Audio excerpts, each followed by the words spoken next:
ఇవాళ తెలంగాణ కేబినెట్ సమావేశం జరగనుంది. సీఎం రేవంత్ రెడ్డి అధ్యక్షతన తెలంగాణ మంత్రివర్గ సమావేశం కానుంది.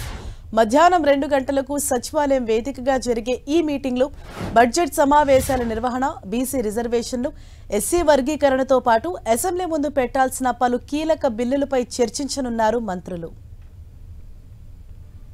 బీసీలకు 42% రిజర్వేషన్లు కల్పిస్తూ త్వరలో రేవంత్ సర్కార్ అసెంబ్లీ ఆమోదం తీసుకోనుంది. ఎస్సీ వర్గీకరణపై కూడా అసెంబ్లీలో ప్రత్యేక చట్టం చేయనుంది.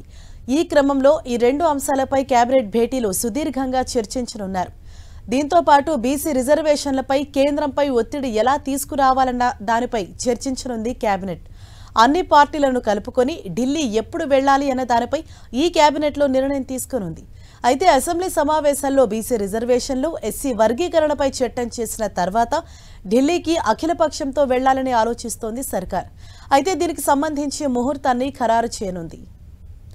ఇక బడ్జెట్ సమావేశాలు ఎప్పటి నుంచి నిర్వహించాలన్న దానిపై కేబినెట్లో చర్చించే నిర్ణయం తీసుకోనున్నారు మంత్రులు. దీంతో పాటు ఇందిరమ్మ ఇళ్ల నిర్మాణ వేగవంతం చేయాలని నిర్ణయించిన సర్కార్ ఇంటి నిర్మాణానికి సంబంధించిన పనులు మొదలు పెట్టడానికి క్షేత్రస్థాయిలో ఉన్న సమస్యలపై చర్చించనుంది. ముఖ్యంగా ఇందిరమ్మ ఇళ్లకు ఉచితంగా ఇసుక సరఫరా చేయడంపై కీలకమైన ఆదేశాలు ఇవ్వనుంది మంత్రివర్గం. అంతేకాకుండా ఇప్పటికే రేషన్ కార్డుల పంపిణీని ప్రారంభించిన ప్రభుత్వం ఎన్నికల కోడ్ తొలగిన జిల్లాలో ఎప్పటి నుంచి కొత్త కార్డులు ఇవ్వాలి అన్న దానిపై నిర్ణయం తీసుకోనుంది. ఈ కేబినెట్ భేటీలో ప్రభుత్వం తీసుకురానున్న ఇసుక పాలసీ, టూరిజం పాలసీలతో పాటు పలు కీలక బిల్లులపై చర్చించనున్నారు మంత్రులు.